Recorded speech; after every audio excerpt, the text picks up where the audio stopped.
నమస్కారం కిరణ్ టీవీ ప్రేక్షకులకి స్వాగతం. ప్రస్తుతం మనతో పాటు ఉన్నారు money manifestation law of attraction vibrant Vijaya గారు. మనీ ఎనర్జీ సిరీస్ గురించి మనీని ఎలా అట్రాక్ట్ చేసుకోవాలి ఈజీగా అని మేడంతో ఒక సిరీస్ స్టార్ట్ చేయబోతున్నాం. సో ఫస్ట్ వీడియో ఏంటి క్వశ్చన్ అని మేడంని అడిగే తెలుసుకుందాం. నమస్తే మేడం. నమస్తే గాయత్రి. మేడం, మనం ఇప్పుడు మనీ ఎనర్జీ సిరీస్ స్టార్ట్ చేయబోతున్నాం. సో ఫస్ట్ వీడియో నా ఫస్ట్ క్వశ్చన్ వచ్చేసి ఈజీగా మనీని ఎలా అట్రాక్ట్ చేసుకోవచ్చు. కొంతమంది ఎంత కష్టపడినా కూడా మనీ వాళ్ళకి దగ్గరలోకి కూడా రాదు. ఇంకొంతమంది ఎంత కష్టపడకపోయినా కూడా ఈజీగా వాళ్ళకి మనీ అట్రాక్ట్ అవుతుంది. సో ఎందుకు అలా జరుగుతుంది అంటారు? అంటే వీళ్ళ దగ్గర మనీ వైబ్రేషన్ లేదా వీళ్ళ దగ్గర ఎక్కువ మనీ వైబ్రేషన్ ఉండి అలా జరుగుతుంది అంటారా? అసలు మనీని ఈజీగా అట్రాక్ట్ చేసుకోవాలి అని అంటే ఏదైనా సులువైన మార్గం ఉంటుందా మేడం? మంచి క్వశ్చన్ అడిగావు గాయత్రి. మనీ సిరీస్ని మనం ఎలాగో స్టార్ట్ చేస్తున్నాం కాబట్టి మనీ టెక్నిక్స్, చాలా సింపుల్ టెక్నిక్స్తో మనం మనీని అట్రాక్ట్ చేసుకోవడం ఎలా అనేది నేర్చుకుందాము. అయితే ఈరోజు మనీ ఎనర్జీ అనగానే మనకు గుర్తొచ్చేది ఏంటి అంటే మనీని మనము ఒక వైబ్రేషన్ కిందే తీసుకోవాలి. ఆ వైబ్రేషన్ని నేను అట్రాక్ట్ చేయాలి. నేను సంపాదిస్తేనే మనీ వస్తుంది, లేదా కష్టపడితేనే మనీ వస్తుంది, మనీ గురించి ఎక్కువ ఆలోచిస్తేనే నాకు మనీ వస్తుంది. ఆ థాట్ నుంచి అంటే మన మాటల్లోనే మనీ శక్తిని ఆకర్షించే టెక్నిక్ ఉంది. ఓకే. సో ఎంత మనం ఎలా మాట్లాడుతున్నామో, మన వైబ్రేషన్ ఎలా ఉంది మనీతో, అదే మనకు రిఫ్లెక్ట్ అవుతుంది మన మనీ అబండెన్స్లో కూడా. అంటే మన బ్యాంక్ బ్యాలెన్స్ మనకి మిర్రర్గా చూపిస్తుంది నువ్వు మనీతో ఎలాంటి సంబంధాన్ని ఏర్పరచుకున్నావు అని. అయితే కొంతమంది అప్పుల్లో ఉంటారు, కొంతమంది మైనస్ అకౌంట్లో ఉంటారు, లేదా వచ్చిన అమౌంట్ అలాగే తిరిగి వెళ్ళిపోతుంది. ఇలాంటి పరిస్థితుల్లో ఉన్నవాళ్ళు మనీ గురించి ఒక ఫియర్ని తీసుకొని అయ్యో అప్పుడు అలా చేసి ఉంటే బాగుండు, అప్పుడు చేసిన తప్పు వల్ల నేను ఇది ఇప్పుడు అనుభవిస్తున్నాను, ఇలాంటి థాట్ ప్రాసెస్లో ఉంటారు కదా. ఇవన్నీ ఒక ఎత్తు. ఈ లా ఆఫ్ అట్రాక్షన్ని మనం ఎలా వాడాలి అంటే ఎప్పుడైనా దేనికైనా పవర్ అనేది ఇప్పుడులో ఉంది. అంటే పాస్ట్ వైబ్రేషన్తో సంబంధం లేదు. అంటే ఇప్పుడు మీరు అప్పులో ఉన్నారు కదా అనేసి దీనినే నేను ఒక ఫ్రీక్వెన్సీ కింద తీసుకెళ్తాను అనడానికి ఆస్కారమే లేదు. అందుకే కదా నేర్చుకునేది ఈ విద్య. ఈ విద్య నేర్చుకునేది ఎందుకు అంటే ఎంత కటిక దరిద్రంలో ఉన్నా కూడా నేను ఎలా దాన్ని అధిగమించి నేను నాకు కావలసిన వాటిని నేను ఎలా పొందగలను అనే శక్తిని. ఎగ్జాక్ట్లీ. సో ఆ అట్రాక్షన్ పవర్ని తెలుసుకోవడమే ఈ మనీ యాక్టివేషన్, మనీ టెక్నిక్స్ మనకు పనిచేస్తుంది. సో అట్రాక్షన్ పవర్ని ఎలా తెలుసుకోవడం మేడం? ఎస్. సో ఇవి టెక్నిక్స్ ఎందుకు వాడుతున్నాము అంటే మన థాట్ ప్రాసెస్ని మార్చడానికి. నేను ఆల్రెడీ చెప్పాను, సబ్కాన్షియస్ మైండ్లో మన చిన్నప్పుడే మనకు ఒక ఆటోమేటిక్ సిస్టమ్ని పెట్టేశారు. మనీ అంటే ఫియర్, మనీ అంటే రావడం కష్టపడితే గానీ రావు, ఇలాంటి థాట్ ప్రాసెస్ ఉన్నాయి కదా. మంచి చదువుకో అప్పుడే మనీ వస్తాయి నీకు. ఎస్. సో ఇవి అన్నిటికీ దోహదపడుతుంది. అంటే అన్నీ తప్పులు అనట్లేదు, అన్ని లైఫ్లో అయిన ఎక్స్పీరియన్స్ అన్నీ మన మంచికే దోహదపడుతుంది. అయితే దాన్ని మనము ఏ విధంగా దాన్ని మనం సక్రమంగా వాడతామనే దాని మీదే అన్నీ డివైడ్ అయి ఉంటుంది. సో నౌ మనీని మనం యాక్టివేట్ చేయడానికి ఏం చేయాలి అంటే ఇంతవరకు చేసిన ఒక ఎత్తు, ఈ రోజు నుంచి ఏం చేయగలిగితే నేను మనీని అట్రాక్ట్ చేయగలుగుతాను అనే దాని మీదే మన ఫోకస్ ఉండాలి. సో మనీని అట్రాక్ట్ చేయడం ఎలా అంటే నాకు వచ్చిన క్వశ్చన్ ఏంటంటే మేడం, ఈ పేరెంట్స్ కూడా చదువుకుంటేనే మనీ వస్తాయి అన్న మైండ్ సెట్ కాకుండా మైండ్ ఉంటే మనీ వస్తాయి అన్న కాన్సెప్ట్లోకి తీసుకొని వెళ్తే బాగుంటుంది అనిపిస్తుంది. అంటే ఇప్పుడు చదువుకోని వాళ్ళు కూడా చదువుకున్న వాళ్ళకన్నా ఎక్కువగా సంపాదించే జనరేషన్ అయిపోయింది ఇది. సో పాతకాలపు మైండ్ సెట్ కాకుండా కొత్తగా ఆలోచించేలా ఉండాలి అని నా అభిప్రాయం. అంటే చదువు కూడా ఇంపార్టెంట్. చదువే ఇంపార్టెంట్ అని చెప్పట్లేదు, చదువు కూడా ఇంపార్టెంట్. అందులో చాలా డిఫరెన్స్ ఉంది. చదువుకునేటప్పుడు నువ్వు 10 మందితో కలుస్తావు, 10 మంది మెంటాలిటీ నేర్చుకుంటావు, లైఫ్ స్కిల్స్ అనేది వస్తుంది.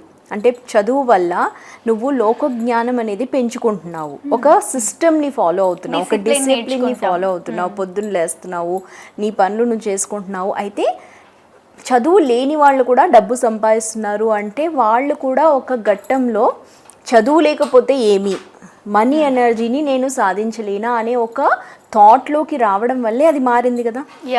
సో ఇవన్నీ నడుస్తూ ఉంటాయి. అంటే లైఫే మన ఎక్స్పీరియన్స్, లైఫ్లో జరిగేవే మనని మార్చుతుంది అనమాట.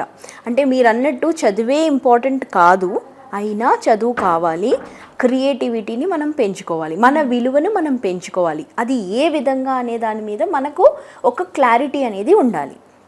అదే చెప్పబోతున్నాను. మనీ టెక్నిక్లో మనం ఫస్ట్ చేసేది ఏంటి అంటే, మనం పొద్దున మార్నింగ్ రిచువల్లో ఎలా స్టార్ట్ చేయాలి అంటే, మనము ఫస్ట్ మనకు ఉన్న దాంతో తృప్తి, అంటే ఏమి ఉంది అనే దాని మీద ఒక ఫోకస్ పెట్టి దాని మీద ఒక సాటిస్ఫాక్షన్ అనేది రావాలి.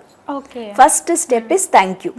ఎంత థ్యాంక్ యూ చెప్తే అంత త్వరగా మనకు మనీ అనేది అట్రాక్ట్ అవుతుంది. అంటే ఎవరికి థ్యాంక్ యూ చెప్పమంటున్నారు? థ్యాంక్ యూ విశ్వానికి, మనకు ఉన్న దాని వల్ల. అంటే ఎప్పుడైనా ఏ పరిస్థితిలో ఉన్నా కూడా దానికి ఒక రీజన్ అనేది ఉంటుంది కాబట్టి ఫస్ట్ థ్యాంక్ యూ. ఆ తర్వాత నాకేం కావాలి అనే దాని మీద ఒక క్లారిటీ అనేది రావాలి. అంటే లైఫ్ ఎక్స్పీరియన్స్ మనకి ఏం నేర్పిస్తుంది అంటే, నాకు ఇది వద్దు అని నేర్పిస్తుంది. కాబట్టి నెక్స్ట్ స్టెప్లో మనకు నాకేం కావాలి అనే దాని మీదకి వెళ్ళిపోవాలి. Right. Next is money activation కోసము మనం వాడే థింగ్స్ ఏంటి అని చూడాలి. మనం ఏం వాడతాము, ఒక వాలెట్ వాడతాం కదా. అవును. వాలెట్ని యాక్టివేట్ చేయడం చాలా ఇంపార్టెంట్ అనుకోండి. ఎలా చేసుకోమంటారు యాక్టివేషన్? సో ఎప్పుడైనా వాలెట్ ఎప్పుడైనా క్లీన్గా ఉండాలి. ఇది ఒక టెక్నిక్ అనుకోండి. వాలెట్ ఎప్పుడైనా రోజు మనకు అవుతే రోజు ఆ వాలెట్ని ఫస్ట్ అందులో చిన్న బిల్స్, పాత బిల్స్ లేదా క్రెడిట్ కార్డ్ బిల్స్ అలాంటివన్నీ దుబ్బేస్తాం కదా, అందులోపల పెట్టేస్తాం కదా, అవన్నీ తీసేయాలి. అసలు అలాంటివి ఏం పెట్టకూడదు. జస్ట్ నోట్ ఉండాలి, ఆర్ కాయిన్స్ ఉండాలి, కార్డ్స్ ఉండాలి. సో మన వాలెట్ని మనము ఎప్పుడూ చార్జ్ చేసుకోవాలి. ఇంకొకటి ఏంటి అంటే, మనం ఒక 1 రూపీ కాయిన్ అన్నా 5 రూపీ కాయిన్ అన్నా ఏదో ఒక కాయిన్ని మన అరచేతి మీద పెట్టేసి రోజు అవుతే ఒక 3 minutes దాన్ని మనము మన చేతిలో పెట్టుకొని విజువలైజ్ చేయండి. ఎలా అంటే, ఈ 1 రూపీ కాయిన్తో నేను ఈరోజు 10,000 సంపాదిస్తున్నాను లేదా 10,000 నేను అట్రాక్ట్ చేస్తున్నాను. ఎస్. ఆ రీఛార్జ్ చేసిన తర్వాత ఆ కాయిన్ని పర్స్లోనే పెట్టేసుకోండి. ఓకే. కావాలంటే ఎవ్రీ డే చేయాలి. ఎవ్రీ డే చేస్తున్న కొద్దీ ఇవి ఎందుకు చేస్తున్నామంటే, దీనివల్ల నీ థాట్ ప్రాసెస్లోకి నువ్వు సబ్కాన్షియస్ మైండ్లోకి నీ పవర్ని చూపిస్తున్నావు. See, everything is possible as a human కదా. సో ఆ పవర్ని నువ్వే కోల్పోయావు. అసలంటే నువ్వు ఏంటి అనే దాని మీద నీకు అసలు క్లారిటీ లేకుండా అయిపోయింది. ఎందుకు? కండిషన్స్ వల్ల, బిలీఫ్ సిస్టమ్స్ వల్ల, లేదా మనము వాల్యూ ఇవ్వటం లేదు. ఇవన్నీ పోవడానికి మనం చేసే ఒక ఈజియెస్ట్ టెక్నిక్ ఏంటి అంటే, కాయిన్ని మన అరచేతి మీద పెట్టుకొని విజువలైజ్ చేసి దాన్ని నేను ఈరోజు 10,000 సంపాదిస్తున్నాను లేదా 10,000 అట్రాక్ట్ చేస్తున్నాను, ధన్యవాదము అని పెట్టి విజువలైజ్ చేసి 10,000 వచ్చేటట్టు విజువలైజ్ చేసి దాన్ని మన పర్స్లో పెట్టేసుకోవాలి. అలా ఎన్ని రోజులు చేయమంటారు? రోజు చేయండి. Let it become your life style. అంటే నీకు థ్రిల్గా ఉంటుంది. ఈరోజు నువ్వు 10,000 అంటావు, 10,000 వచ్చిన తర్వాత అంటావు నాకు 20,000 కావాలంటావు. ఎందుకంటే మనం ఆశావాది, ప్లస్ మనము ఎవ్రీథింగ్ వీ వాంట్ మోర్. అవును, అలాగే ఉండాలి కూడా. ఒకదాంతో సాటిస్ఫాక్షన్ అనేది మనం ఆల్రెడీ చెప్పాను నేను.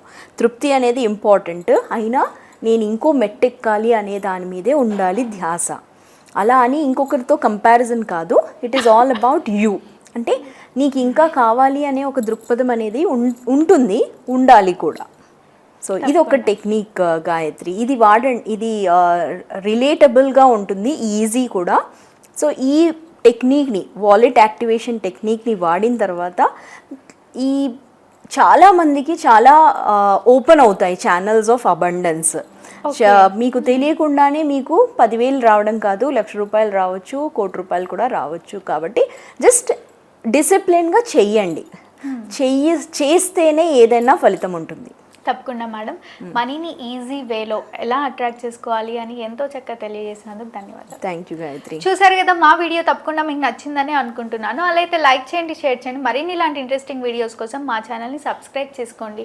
మేనిఫెస్టేషన్ కోచ్ తీసుకోవాలి అనుకుంటున్నాము, మేడంని కలవాలి అనుకునే వాళ్ళు వీడియోలో స్క్రోల్ అవుతున్న నెంబర్ని కాంటాక్ట్ అవ్వచ్చు. Thank you.